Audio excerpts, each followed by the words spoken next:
my god. Ooh, we.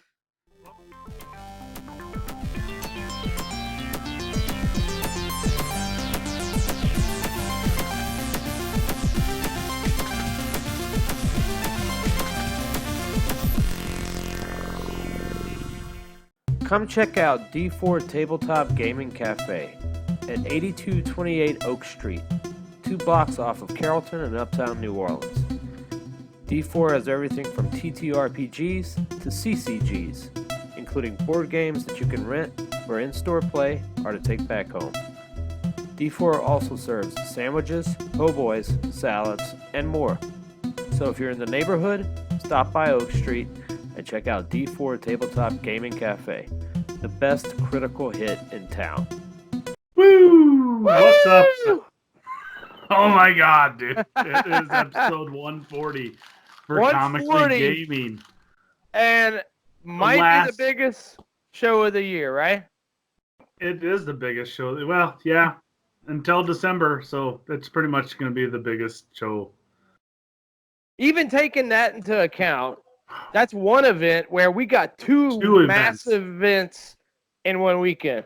So it's, in case you didn't know, a little thing dropped the other day and pretty much melted the planet. Yeah. And that was on Thursday. That was on Thursday. And then it was at meltdown. And then last night something else happened.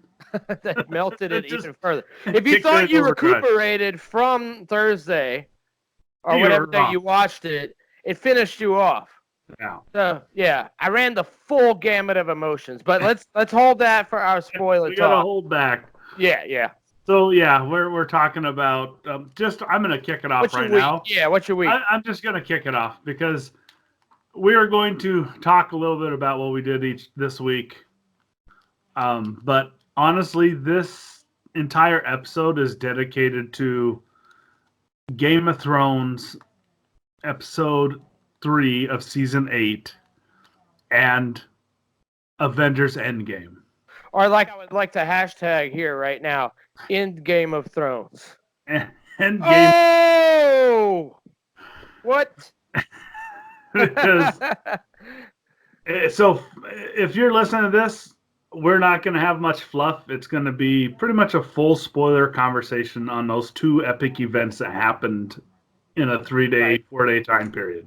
Because there's like a top 10 list of each event. There is. And in case I forget, that pretty soon it's going to be full spoiler. So if you haven't watched the Game of Thrones episode for season 8, episode 3, or if you haven't been able to watch Avengers Endgame because theaters around the world are sold out, right. Don't go very far into this episode in case I forget. Yeah. So yeah, my week was I still don't remember what because what'd you do outside of that? Yeah, it just erased it all. At Vortex. Oh, so yeah, Mortal Kombat 11 dropped. Did you get that? I did get it. Yes. What? Okay, I got questions about that, and we got to keep it short. Yeah. But I'm super curious because what made you? You're not a typical Mortal Kombat guy, right? I don't mind Mortal Kombat. I mean, I played Mortal Kombat when it was released in August of '92, and you see this. Yeah, but that's not my question. No. Like, what is it about 11 that got you to pop on it? I don't know. I think it was just a splurge buy. Yeah. And, that trailer was hot, though. The trailer was hot, and I don't know. I'm a sucker for Mortal Kombat. I love it, but I want to know what your thoughts on it, because I've recently I got spilling into my week a little bit. I got Dragon Ball FighterZ, which is also a fighting game, and I've enjoyed the hell out of it. But so I want to know why what brought you back to fighting games?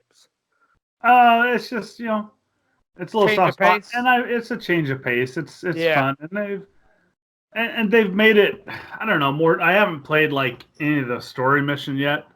I've played through like the tutorial just to remember, and see what they've changed and what they've added. And then I played it against my son, so I let a 6-year-old play Mortal Kombat. And He'll so remember that. He will remember that. He will remember it because we were fighting, and I did a fatality on him once by accident. It was by accident because I don't know what I was doing. That is fantastic. And so we were finishing, and I beat him. Yeah. And my last move was just an uppercut. But because it was the last move of the last round, the uppercut ripped his head and spine off the body. And in a moment of just sheer like competitiveness, I looked and I was like, yeah, what's up now, punk? I'm sure he's like, Daddy, what's a spine? No, he was crying because I called him a punk. Oh, no. It killed that mood. So, well, that doesn't matter. I let it. You won. That's all that matters. It's funny, and I guess it kind of bothers me because the game is Kratos kind of way. The game is brutal. Yeah. I'm watching. I'm like, Jesus, God, because I'm like, that's just not right whatsoever. Yeah. And he was like, wow, that was awesome. Do that again. I'm like, no. Oh, man, that is funny. And then I'm selling my house, so I had to fix a hole in the bathtub. Mm-hmm. And I went to the hardware store, and I told him exactly. I said, it's a quarter-size hole in this like plastic fiberglass kind of mixture tub. Yeah. And I was like, what do I need? And so they give me this Rust-Oleum that's 2 parts, and they're like, yeah, just do this. It'll fill it. And I'm like, okay, I trust you guys. So I get home and read it. It's paint. I'm like, how the fuck? Oh, my God. How is paint going to fix a hole? So I started YouTubing it, and someone's like, I use Milliput, which is like a sculpting epoxy putty for repairing like porcelain and ceramics and stuff. Yeah. And it's from the UK. And I Googled, like, okay, does anyone sell it? And no one sold it. And then I'm like, wait a second. I know where I can buy it. The comic book store. The comic book store sells it. So I had to go to the comic book store. What is that about? To get this putty to fix the tub. Why does the comic book store sell the putty, though? Because of miniatures for that is 40K. Insane. Yes. So on a whim, I was asking him, I'm like, hey, if someone was like wanting to get into Magic maybe a little bit, do you guys recommend any type of decks or anything, starter decks? And they're like, well, yeah, we have these free ones that have bastard. 2 decks. That have 2 decks that you can learn to play. And I was like, great, I want to teach my 6-year-old how to play it. Yeah. So I got a free starter deck. Is it Ravnica? It's not Ravnica, but they had a lot. I saw the Ravnica decks, and I'm like, ooh. Oh, man. Oh, look, it's House Demir. Oh, I want that. Yeah. So, starting to cross over. So if you want to get into Magic, go to your local comic book store and ask if they have the free starter decks. And it's 60 cards, 30 cards a player, and it's completely free. Oh, my God. I'm totally going to do that, man. Oh, there you go. I mean, for those of you on the podcast, I'm sorry, but I'm opening the box. And it has like an instruction how to play it. And it has 2 sealed decks. That is awesome. So I'm so glad you told me that because I've kind of been itching to play again. I mean, I played back in high school. Yeah. And but I don't really have anybody to play with, but I could maybe get my wife into it. Well, I don't know. Wizards of the Coast, Magic the Gathering, the computer game is free to download and play if you just want to satisfy your itch. And it doesn't take much. It's like a 2 gig file. That's so crazy. So disregard that sound. So yeah, I mean, other than the 2 totem poles and that. Yeah, pretty much. So that's what was your week like? Cool. Well, my week, I bought more PlayStation games. I don't know what, so we decided not to sell our house, which is a huge relief. I mean, there's some, yes. It's a massive amount of work, and when your jobs command out of you as much as they do both of us now, I know nobody cares about this, but they require about the price of the soul stone is what a job requires. Right.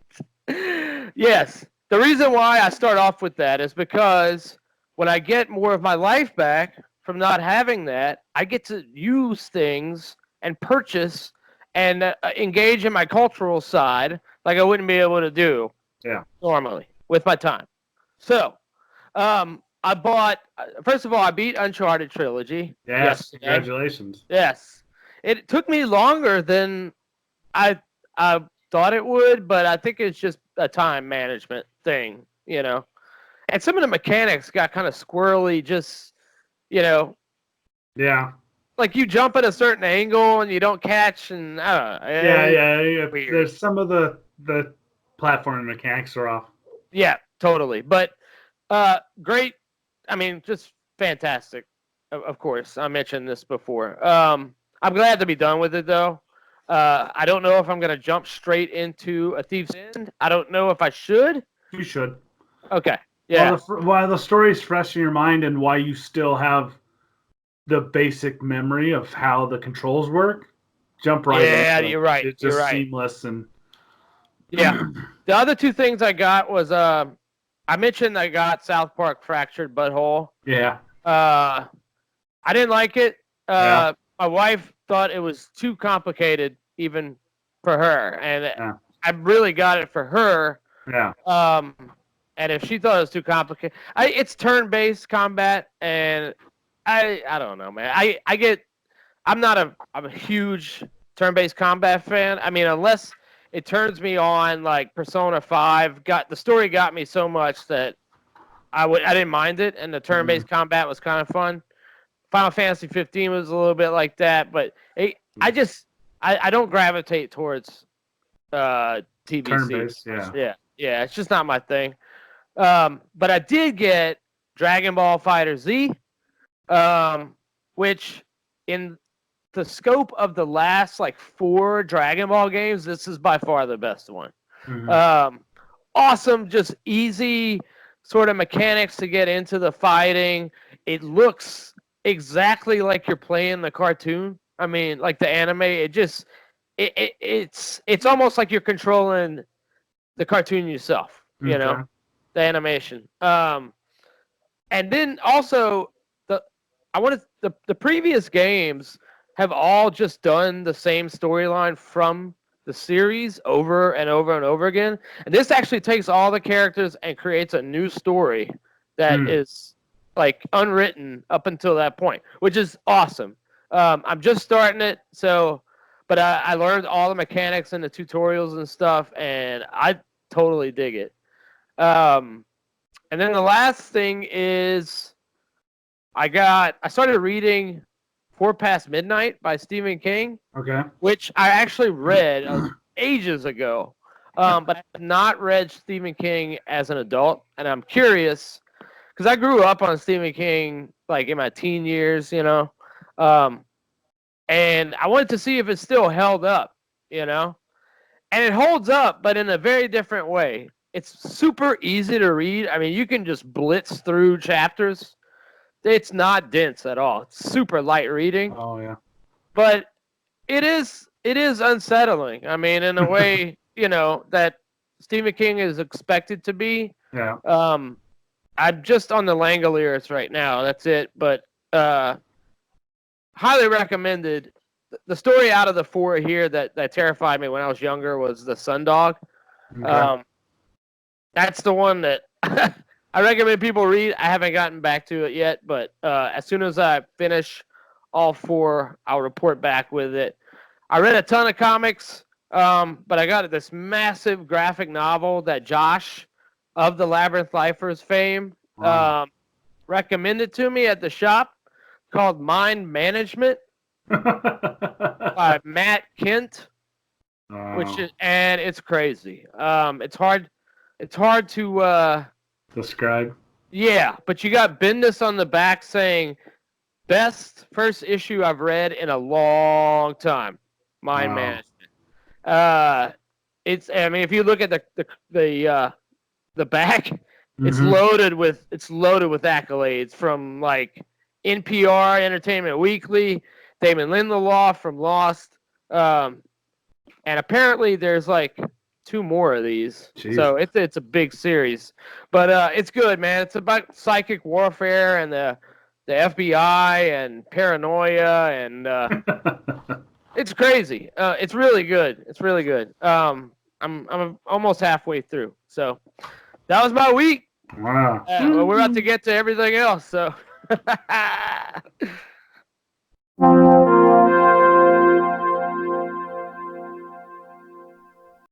Oh my God. Ooh, welcome back to our special episode Of Hot Topic. Of Hot Topic and Comically Gaming 140. Searing topic. So I'm going to just mention this as a disclaimer. If you have not watched Game of Thrones Season 8, Episode 3. Game of Thrones Season 8, Episode 3, a.k.a. The Long Night. Its air date was April 27th. Do not watch this. Yes. You have to watch it. Do not watch it. And this goes, if you're binge watching Game of Thrones, you stop right now, go watch it, and catch up, and then come back.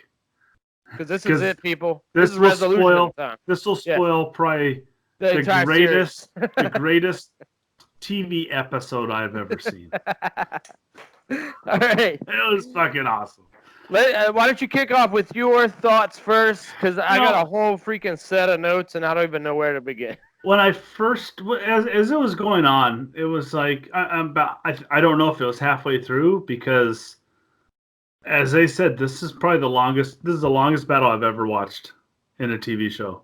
Yeah, this is the longest battle I've ever sat through, and I was getting tired watching it. Because your heart is racing. Yeah, I was getting tired. I was getting really tired because I was pacing around the room.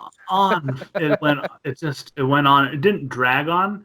There was so much going on, and you're trying to pick up the storyline. But I was thinking to myself, I'm like, what are we going to talk about? Because I mean, when you really dig down, it's just fighting, and you just see different viewpoints but no, there's stuff. So much. There's so much stuff.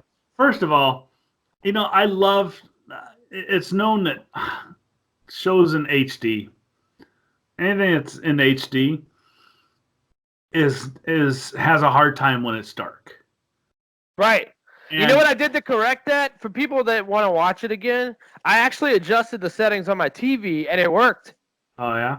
Yeah, I know we were able to see it a lot better, I think, than some people out there. I know that was a big complaint, that the darkness kind of overrode the episode. It does, but watching the production value of Game of Thrones, they've always wanted to try and use as much natural lighting, whatever light sources are going on. That's what they use to shoot from.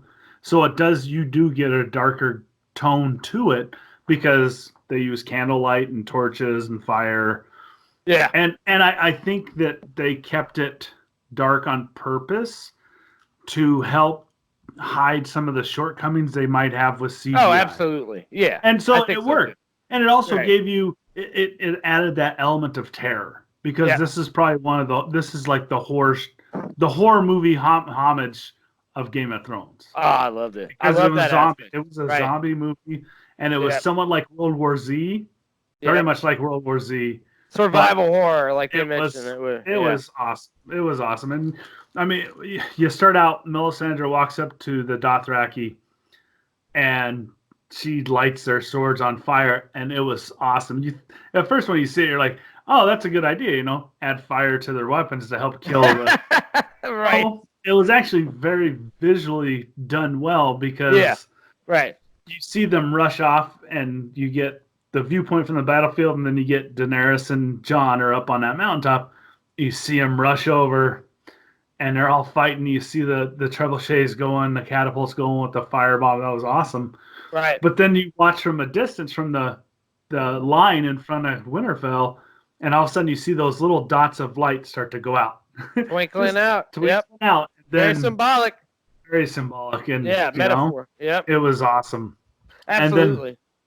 It was well I want done. to address the Dothraki because look, I think if we're being tacticians of battle, it's an absolutely horrible idea to send your horsemen out first. Yes. In a climate that they have no bearing in. You know, they have no familiarity with that outside of the last two. I guess we have to assume that they've fought in the north a little bit up to this point, right? A little bit. Yeah, but in the dark against White Walkers, I mean, it's not a great idea what they did. I don't think that you push off. If anything, I would put Sullied first. You put your pikemen first. You have your foot soldiers. And then you have your pikemen to give defense behind their back to help them. Absolutely. And then what you do is you come out flanking with your cavalry flanks. Yes, but this addresses the reason I bring that up is it addresses a larger issue of plausibility, which is what some people have, and even myself last season I had issues with.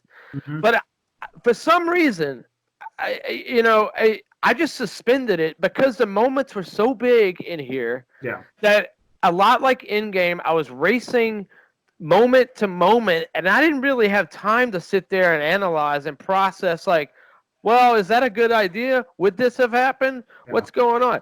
I just felt it. I was in it. I was so hyped up that I didn't sit there to really pick it apart and say, well, this didn't work for me, that kind of thing. It just, and I know everybody's got their own approach to that kind of stuff, but I was swimming the entire time in nerves, and I just, I mean, to me, I think that the plot point of seeing the Dothraki go off, even though it was highly, highly implausible, was to instill fear in Daenerys, because it's the first time that you see her face completely drop.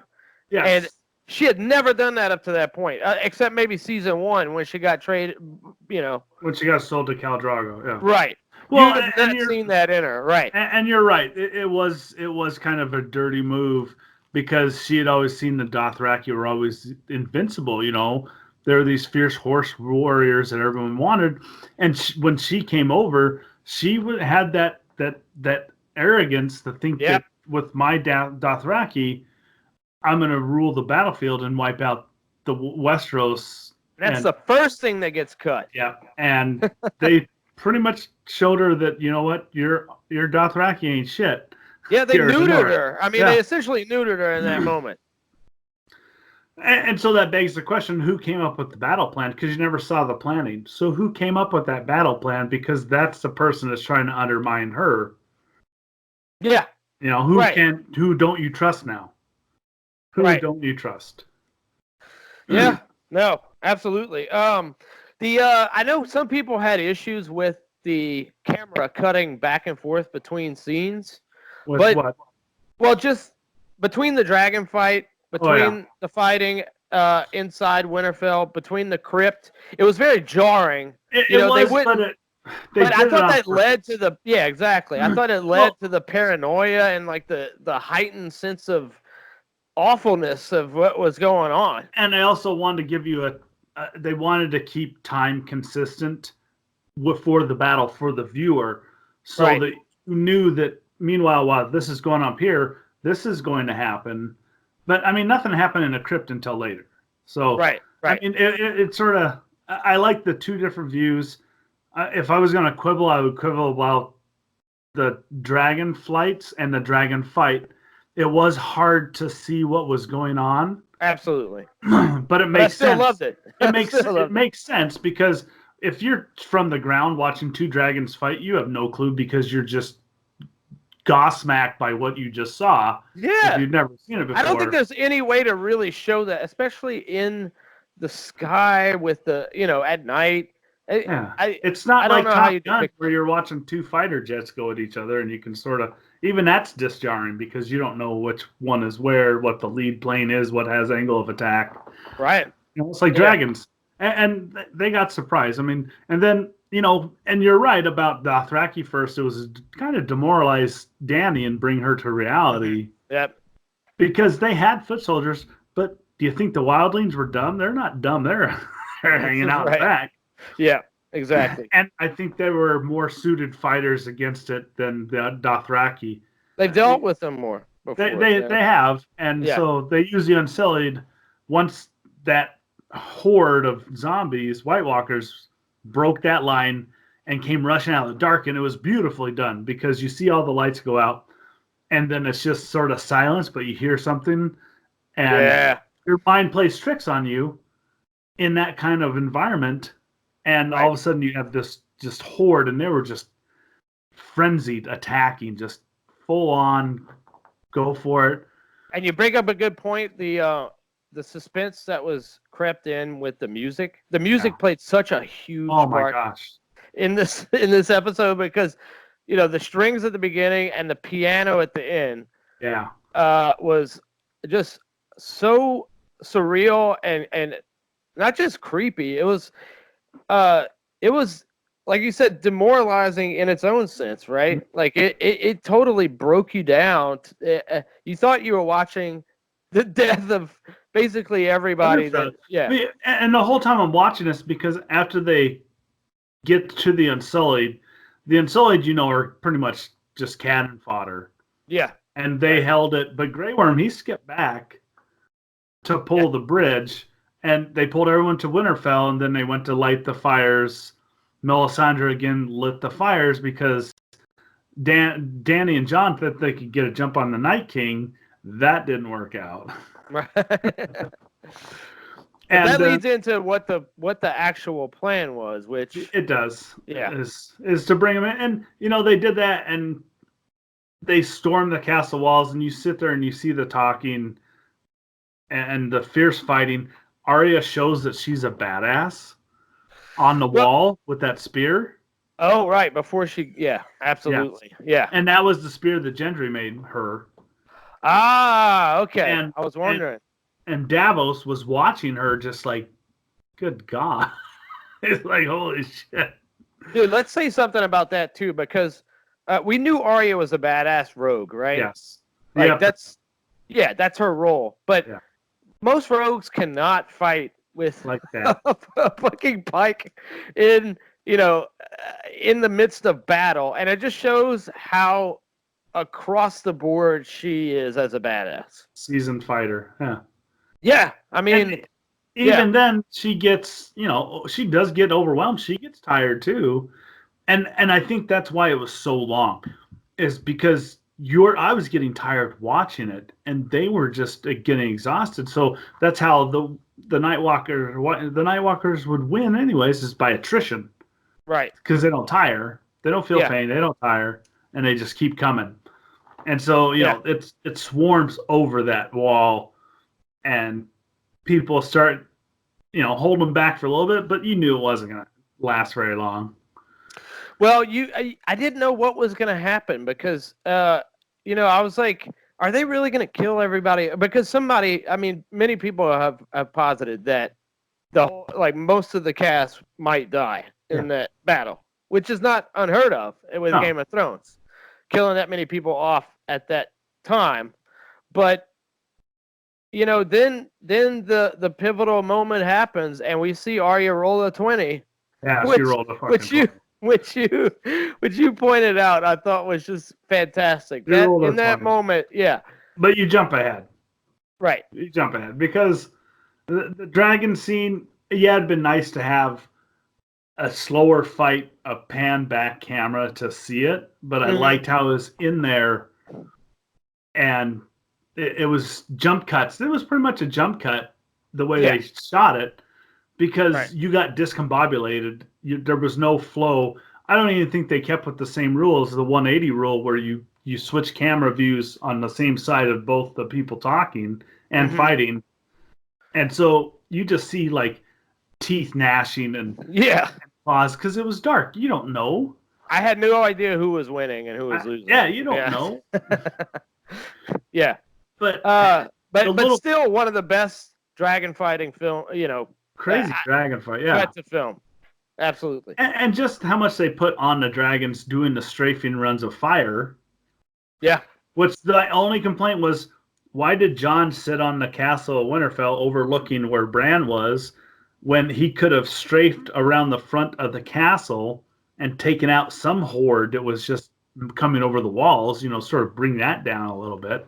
Yeah. But Again, bad battle tactics. Yeah. Well, they wanted the Night King to come in. But then I can't remember which house she was. She was a little girl. It was either Karstark or Umbra. I can't remember which one. But the girl, the lady. Talking about Bear Island? Yes, Bear Island. Yeah, it's Lyanna Mormont. Oh, that's right. The Mormonts. That's right. Yeah. And yeah. Dude, they had to give her that scene. That was awesome because it was kind of sad to see this little girl, but she was like, oh, dude, they had to give her like a warrior's death. And did you hear that? She's been a badass throughout. Yeah. You hear that when that zombie basically ogre giant, grabbed her, and then her last move was to stab him, and dude, that was awesome. Absolutely.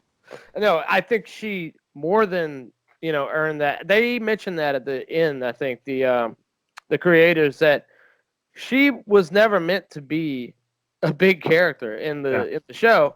But the actress just commanded it from the beginning when they introduced her that she grew into a character to be used, which is fantastic. I mean, normally I don't always fall for that, but no, I thought that was great. It was fan service, but it was fantastic, and I love seeing her go out like a gangster.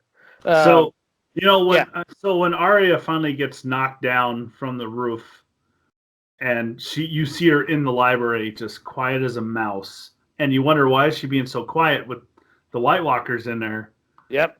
And when that whole scene was playing out from the library of her getting away from the White Walkers, I was like, all I could think of was like, Arya was out chasing cats in King's Landing. That's all I thought about was chasing cats. And that whole time that she chased cats. Yeah. But you wondered why she was being so quiet. And then all of a sudden you find out they have sensitive hearing because the drop of her blood was attracting them. Right. And that was an awesome scene. That was an awesome scene. Super, super observative with that. And it showed how much the Hound loved her.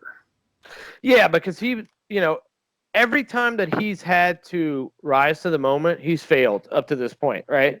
There's been several times where he has fear has gotten the best of him. But when he saw her running in, I mean, that changed it. Yeah. That's the only human connection that he's really, really, had in the show. That was fantastic, man. It was fantastic.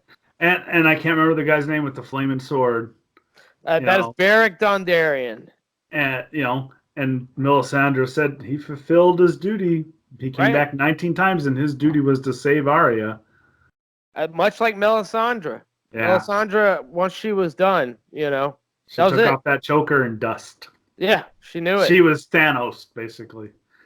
So let's talk about the blade also that Arya used to take out. Well, I don't want us to get to. I mean, do you want to talk about that point, or do we want to save it for the end? Because I'm just looking at time. I know. I'm looking at time, though. We got to cover it in game. So when Daenerys sees the Night King out in the open exposed, and she's like, yeah, I got this. I'm going to gain back. I'm going to defeat this, and they're just going to think that I'm the queen because I defeated the Night King. Mm-hmm. Hovers with the dragon. Fire.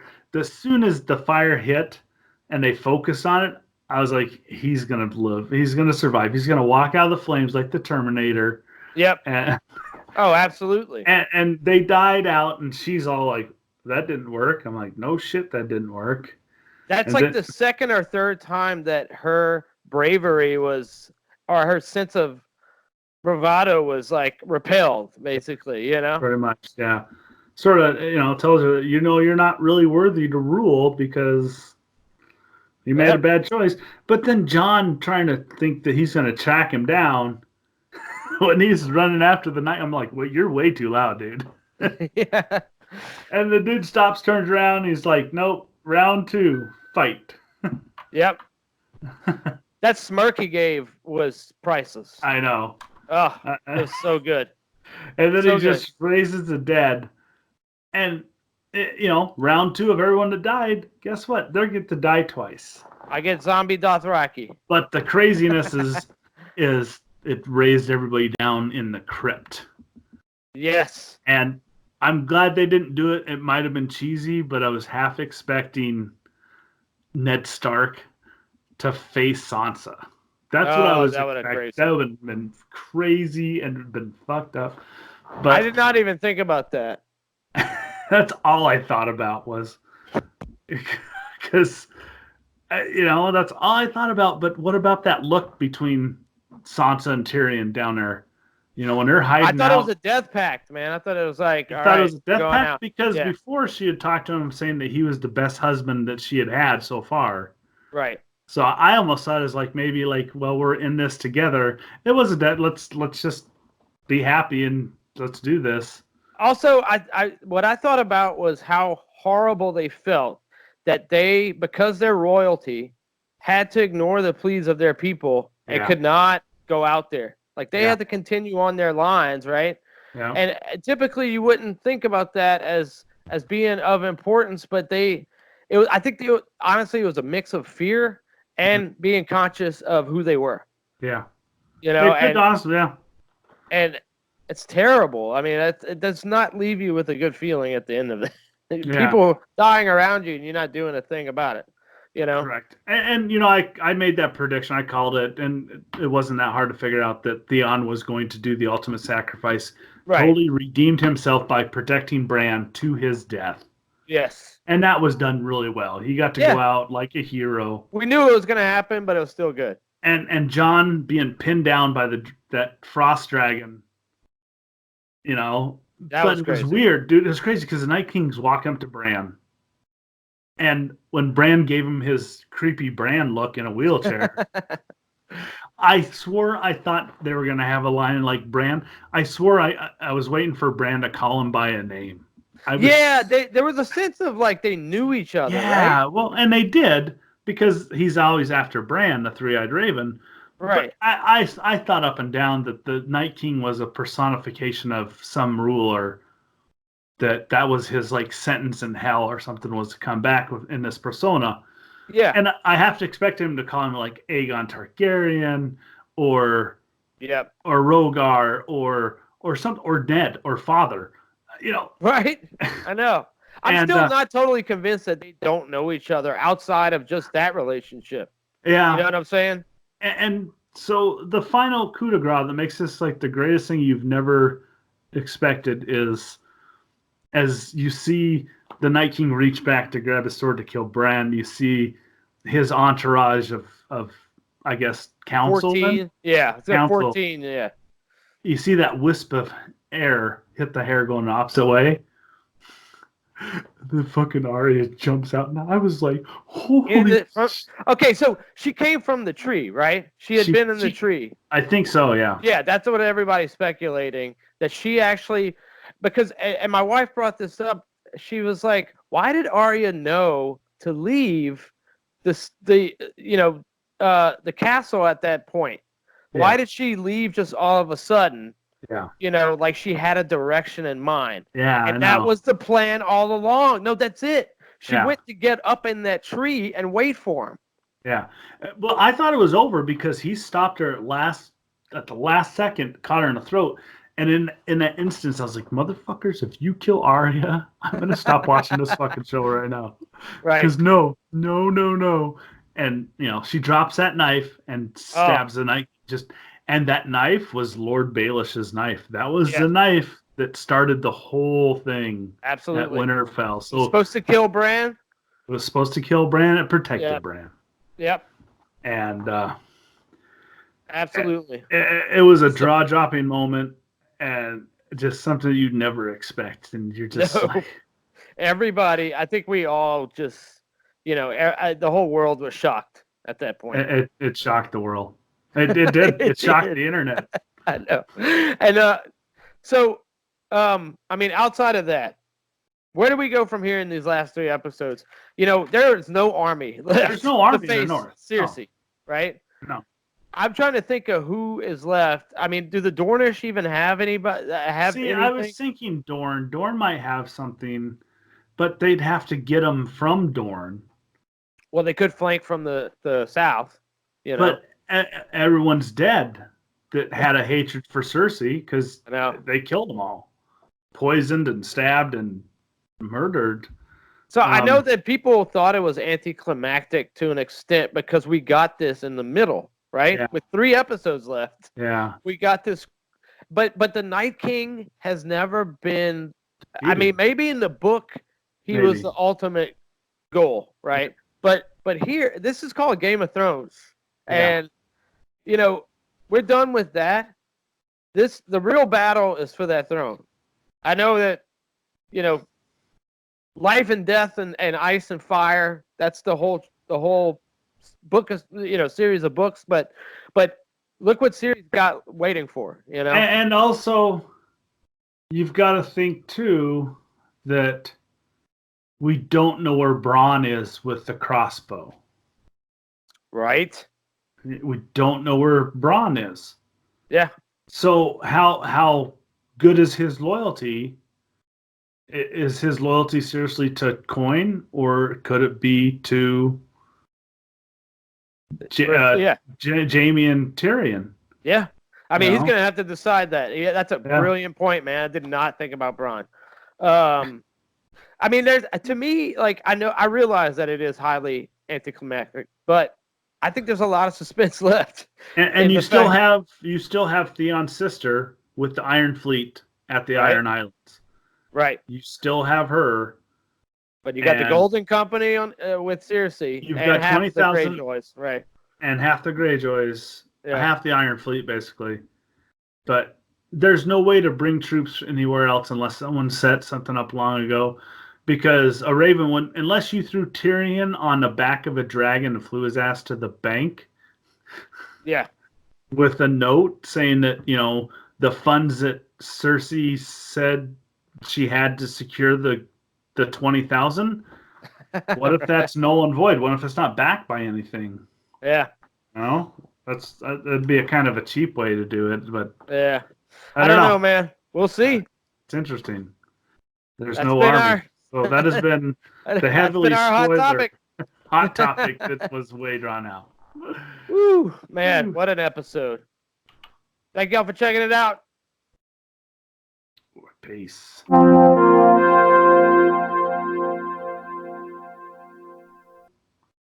All right.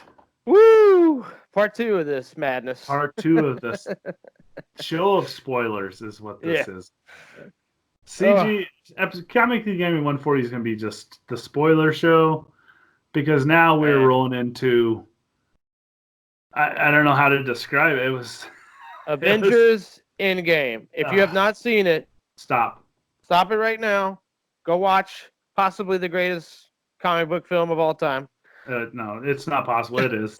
Go watch it, then come back and share this with us. I don't. Spoilers. This is full spoilers. I don't even know where to start. The impossible task that the Russo brothers had wrapping this up should just be commended on its own. Whatever you feel about the plausibility, again, they're not just wrapping up the Avengers. They're wrapping up the entirety of all the Marvel films up to this point. Yes. That is fucking brilliant. They wrapped up 22 films in 3 hours. Yeah, and I mean, there's no way to do that without error. I'm sorry. No. There's just no possible way to do it. But I cannot think of a better way to have done it than what they did. Yeah. You know, I don't even know all the ins and outs of all the comic books from the comic book side of it. Right. And no, it has nothing really to do with it. If you had no knowledge, this movie still was awesome. I mean, oh, absolutely. The way it told it, and I like just how it started with, you see Hawkeye with his daughter and practicing, and you know, in that split second he turns around, looks back, and she's gone. And you the whole family. You see the dust, and then he's calling for his wife and his other 2 boys, and they're just gone. And you know, that sense of and I love how they panned back to show it because it gave you a sense of openness and loss. Like you're all alone, and it was just really impactful. It brought it home. It did. It was essentially 3 films in one, right? You had that bleak, sort of depressing leftovers like intro. Post-apocalyptic, yep. Right. You had the time heist in the middle, and then you had the battle and the wins and losses at the end. But that first, I loved the first third of the film because we're seeing our heroes like at the bottom of the barrel, almost like this dark, inverted future version of themselves. When I don't even know where to begin with that. It is. It's so much. I mean, I like how they sort of try and they do piece it together because they're still in shock because they lost, and I think that was the hardest blow they took was they actually lost. And even killing Thanos, they lose anyway. That was nuts because they track him down after 5 years, or was it before the 5 years? Before the 5 years. It was before the 5 years. So they track Thanos down, and they find him. There's no way to reverse it. And Thor, in his fit of rage, just cuts his head off. Yep. And I was just like, "Whoa, okay, game over, man." And then he turns 5 years later into Pudgy Thor. Dude, with his household of gamers from Ragnarok. that whole scene with them because they had the PlayStation 4 controller. Dude, there's no way that this film would have been as successful or as moving to me without that comedy. Without the humor, yeah. Oh my God. That's why the comedy came out in Ragnarok, so as to help with this film, because that whole scene with them playing Fortnite and then Thor gets on the headphones and he's like, "I will come down to your house. Go inside your basement." Yeah, I'll come to your house, go to your basement, rip your legs off and shove them up your butt. Right. And then because Thor's all pudgy. Right. And it's like a frat boy party. Also, his hair's long. And before we even get to Pudgy Thor, we have Ruffalo Hulk. Oh, what about that was so weird. Sexy Hulk. Oh, my God. I do like the point, though, where you see Ant-Man. He comes back in his van. And it's just in this storage closet. And he's like, with the sign help. And the guards just looking like, who the fuck is this guy? Oh, it's so good that that's how they kicked it off. That whole Scott Lang trying to figure out what's going on. No one's talking to him. The house shot as he's walking down the road and they're showing just the houses. You know what I thought of? I thought of The Last of Us. Yeah, absolutely. That neighborhood. Yeah. And how great is Paul Rudd in that role, man? He was so good. He was so good. But then when Pudgy Thor comes and fucking Stark calls him, did you catch it when Stark called him Lebowski? Yeah, well, he was dressed exactly like him. Like the dude. Yeah. And it was so good because they gave nods to so many movies. I mean, some of them they actually like hammed it up. When Paul Rudd's like, "So you're saying Back to the Future was bullshit?" Right. Oh, they named all of them. They named every time travel movie. Every time travel movie. I couldn't believe it. I was like, Hot Tub Time Machine? Really? Yeah. Jesus Christ. I was like, man. It's so perfect. And they figured it out. And they got Stark back. And I still liked how they kept the sort of tension between Cap and Iron Man from Civil War. Before we get to that, though, we have to address Hawkeye becoming Ronin. Because holy shit. Yes. I mean, give that man his own solo film as Ronin, right? Oh, my God. I mean, I was just like, the setting in Japan, everything about it, I was just so sick. Like, I'm not even that huge of a Jeremy Renner fan. And that was fucking badass. It was. And you knew they were tracking him because Black Widow had called up that there was this cartel that had been found murdered. Yeah, the other thing is you got to give kudos to the acting in this movie because 2 people stood out for me. Robert Downey Jr., of course, dude. Particularly when he came back from space and he was all drugged up and skinny, he was all emaciated, like dude. he played that so well, and I know that he's probably familiar with that space, that headspace, but that was just incredible how he did that. And then second, Scarlett Johansson, when she realizes that Ronan, that he's in Japan, that they've been chasing him, and the tears come to her eyes. Dude, that was unbelievable. Unbelievable. Well, and that whole relationship between Ronan, Hawkeye, and Black Widow, when they're getting the Soul Stone, that was just it was gut wrenching. And this movie was like that. This movie was a roller coaster of emotions, because you had the humor, you had the making jokes about when they go back to 2012, and Stark's talking shit about how the Cap's suit makes his ass not look really good. America's ass. And then Paul Rudd's like, that's America's ass. Right. And you see Cap facing Cap. Oh, such a great. But then they had a callback to Secret Wars. Right. When Cap gets on that elevator and he leans over and he's like, "Hail Hydra." I was like, oh shit. Oh yeah, Civil War 2. Yeah. Absolutely. No, I thought that was fantastic that they did that. And I called that out in the theater too. Right when he said Hail Hydra, I was like, Civil War 2. Oh my God. And then when Cap finally, he's in a headlock, he's gonna lose to a past Cap. And then he's like, Bucky is alive. And I was like, dude, that is the best thing you could have said. But he's looking at his ass, he's like, America's ass. Right. I was like, yeah. Okay. Getting in on it. And I don't even know if we should jump ahead. I don't know how to pace the review of this out, but I don't even know where to go. What next. about when Banner Hulk gets the time stone? Okay. What happens then? Remember how he's trying to he's asking for the time stone, and she pretty much puts Hulk down, and it's just like with the ancient Banner one. Yeah, yes, with the ancient one, right? And shit, yeah, that was incredible. And he's the threads. Hey, I'm here. I'm looking for Doctor Strange. It's like, you're 5 years too early. But she knew something was up, right? Launch. She's like, oh, you're 5 years too early. Come back in 5 years. She knew something was up. Also, when they're back in New York and they're asking Ruffalo Hulk to get mad, I think this is one of Nate's favorite scenes he mentioned. Yeah, his fake rage where he's like, he's like, I can't do it. I just can't get into it. Yeah.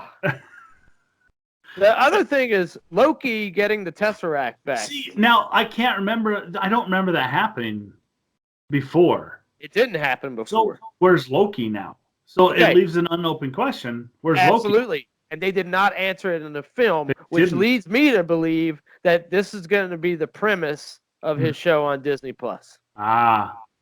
Yep. That makes sense. It's got to be, right? Yeah, because he disappeared, and I'm like, well, they never, because I said, Loki dies when they first meet Thanos, him and Thor. Right. But now Loki's disappeared. It's created a separate timeline. So, yeah, it's a different offshoot. So they didn't return the timeline to the way it was. No. Because Loki... It's not. Loki it's a was timeline with Loki with the Tesseract somewhere, which is crazy. Yeah. No, that's totally awesome. I don't want to jump ahead too much to like the best scene of the film for me. Well, one of the two, but we only have so much time. We gotta talk about Cap with the hammer. I mean, we do have to talk about that. It's Mjolnir, right? That's the name of it? Mjolnir? Yeah, Mjolnir, okay. yeah. So holy shit, man. But I did like with Rocket and Thor going back to Asgard. Oh my God, yes. The stone out. And that was a touching moment to have Thor see his mom again. His mom, right? It was kind of funny because she recognized him, but then she's like, "What's wrong with you? You're not my Thor." and she's like, "You're not my Thor." And that was a very touching moment. And then you had the same moment where Tony meets his dad in 1970. Right. And that was really good. How awkward it was that, it was Don Flannery from Mad Men. Yeah. And And then you see, of course, Cap sees Agent Carter. And that's that leads into what happens at the end. That moment is when he decides, I think, at that point, if I'm coming back here, I'm not leaving again. Yeah, I'm going to do this for myself, and then I'll carry on later. Dude, and somebody wrote an article complaining about, the real Cap wouldn't have done that because his selflessness wouldn't have allowed him to.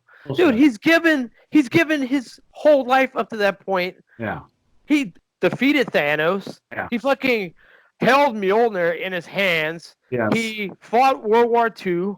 I mean, what else do you want him to fucking do? Dude? I know, right? Like, so, I mean, we can jump to that because they get all the stones finally. They don't know that Nebula... That was kind of cool how Nebula neural network still synced up with the Nebula in that time zone. Yeah. And, that sort of opened the door, I guess, for Thanos to invade again. Right. And, that was great that they did it. And they're like, woo, okay, I snapped my fingers. And maybe it worked. And they don't know. Right. And it was, that in itself is epic, because Thanos destroys Avengers headquarters. Right. And you see all the different things. And, they start the original Avengers face off against Thanos. Just the three. And that was good. I like that. Oh, so fantastic, man. As it should be. As it should be. And then you see the portal open up. All the time portals open up. And Wakanda. Black Panther, yep. Black Panther lead. Oh, so moving, dude. I had goosebumps. I was like, Jesus Christ. I felt it so hard. That was great. And then you get to see the point where Thor's hammer comes to Cap's hand. And that was when I yelled out, and I was like, "Holy shit!" Yeah, my whole row in the theater all exploded when that happened. I mean, people lost their minds. It was, and I mean, when he clocks him in the head with it, Jesus! And he's throwing his shield and hitting him with the hammer at the same time. Or he threw the shield and bounced the hammer off of it and hit Thanos with it. But then he catches both. Thor catches Stormbreaker and Mjolnir, and then he's like, "Here, you get the small one. I want the big one." Yeah, because he was excited. Fantastic. He's like, he is worthy. Yeah, and then when Spidey came back, I was happy, dude. Oh, it was so good to see him. When he went kill mode, activate kill mode, and all of a sudden you had Iron Spider-Man. I was like, dude. Yeah. I was like, yes. Yeah. Also, look, we got to give props to Captain Marvel. They would not have won that fight without him. No. I mean, I think the only time I ever thought that the only time in that whole movie that I'm like, do we have to really get that politically blatant in this movie is when, it was Captain Marvel, T'Challa's sister, all the women. Well, yeah, but also think about it this way, dude. My wife seeing that on the side of me. I know. She went crazy. I know. All the women in my theater went nuts when they saw that. So, I mean, it's just a matter of perspective. It was a matter of perspective. It was. There was so much going on. It was hard to keep track of what was going on. Yeah. Right. And but I think the saddest thing that I cried. I cried when Iron Man.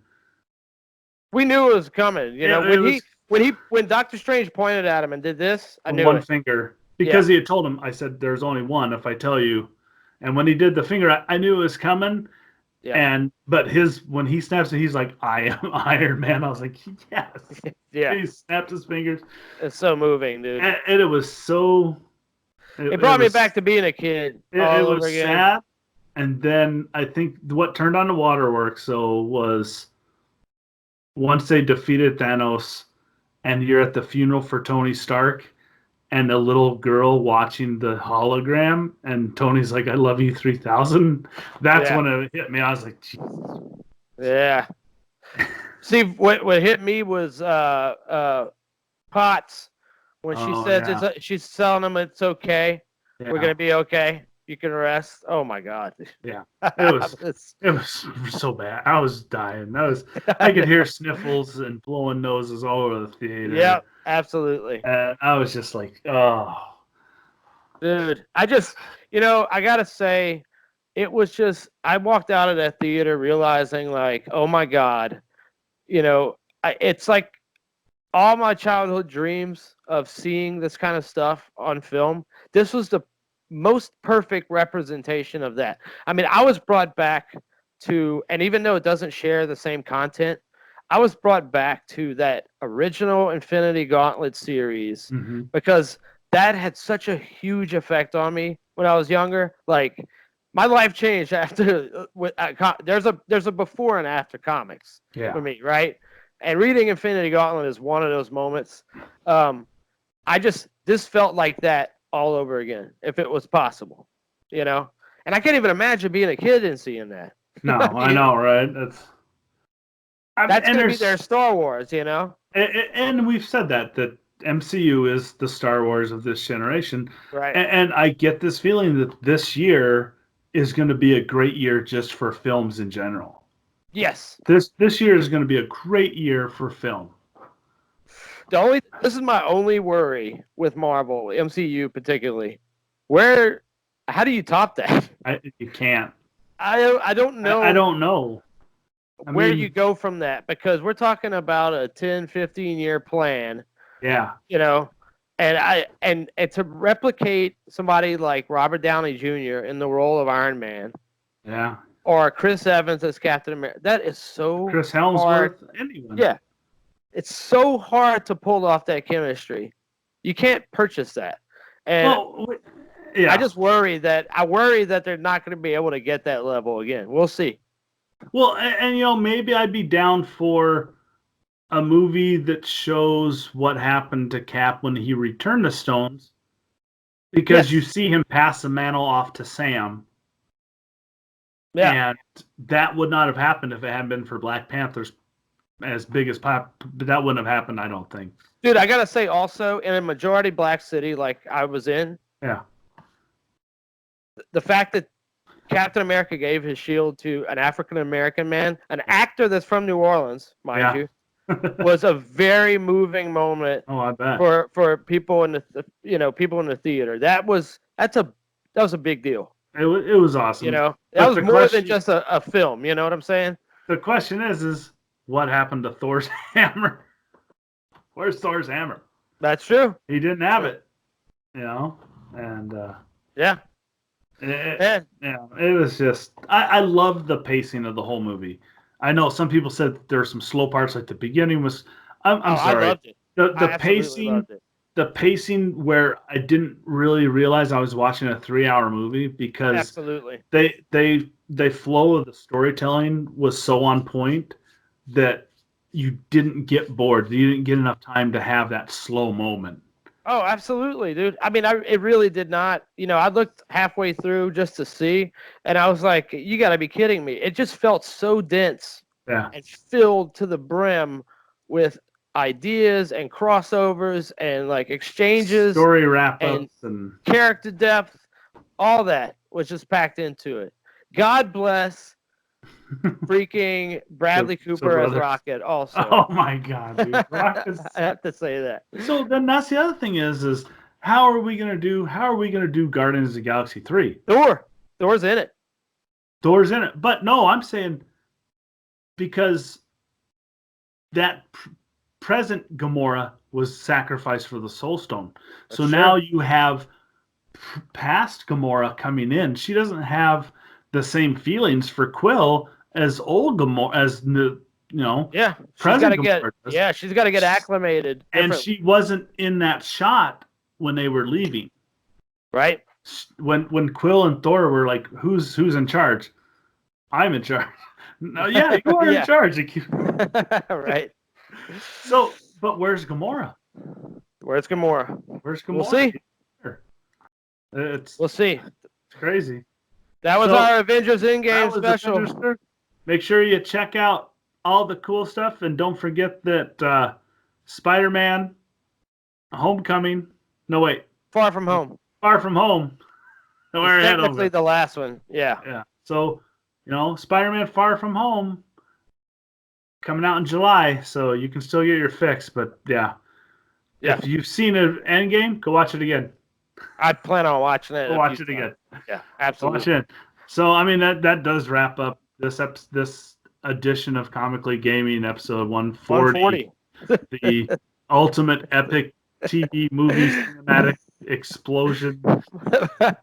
Dude, I'm blown away by that. Don't watch Endgame and the episode 3 of Game of Thrones in the same day because it's just too much to process. I can't imagine the same day. I watched it in the same weekend. It was bad. In the same day, I don't know how you did it. It's overload. That's why I didn't even think the rest of the time. Thank y'all so much. Thank you for watching or listening to this week's show.